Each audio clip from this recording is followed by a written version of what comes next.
And next up at PFL Pittsburgh, we've got Jared Hussein Al-Silawi, almost said salami, taking on Josh Fremd. Carlos, who you got in this one? This one I'm going to go with Fremd. I just think the height and the reach of Fremd is going to be it's going to cause a lot of problems in the striking department for Al-Silawi, and I think Al-Silawi will want to close the distance and probably look for the takedowns, get him up against the cage. But if it gets to a clinch to get him down, I just feel that he's going to struggle to get the takedowns on Fremd based on Fremd's takedown defense. The height, is going to cause some issues too. And I feel in the clinch, Fremd has got a lot more weapons in the clinch because those knees are going to come up. They're going to be a little high.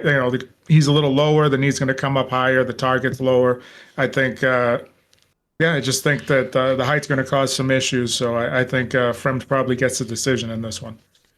Yeah, the PFL picking up the UFC's trash again here, huh? I mean, Josh Fremd, obviously not successful inside the UFC. We'll see how we can make a PFL run, but I'm going to pick him here. I think, obviously, the height and reach that Carlos mentioned, I do think that's going to be a big factor here for Fremd.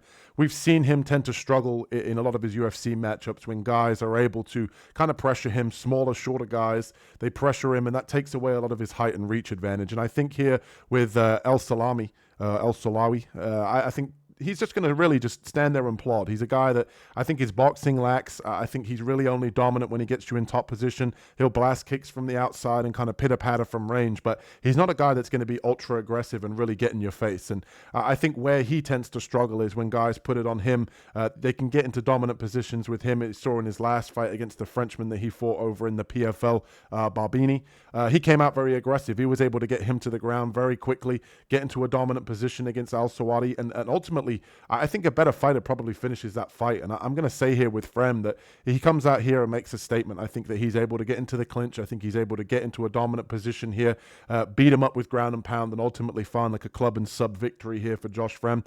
Obviously 11-6, the guy, I think he has some nice tools. I can understand why the UFC picked him up, but ultimately here, I think he's just going to come out aggressive, make a statement, and not pitter-patter with a guy like Silawi, who, at this point in his career, obviously 28 professional fights, he's been around the block. He can finish fights on the ground. He can finish fights on the feet. But I think Fremd's a little bit more dangerous on the ground and on the feet. So I'm going to side with the guy here with the height and reach advantage. And hopefully he learns from his UFC kind of losses here and he's able to kind of pick it up here in the PFL.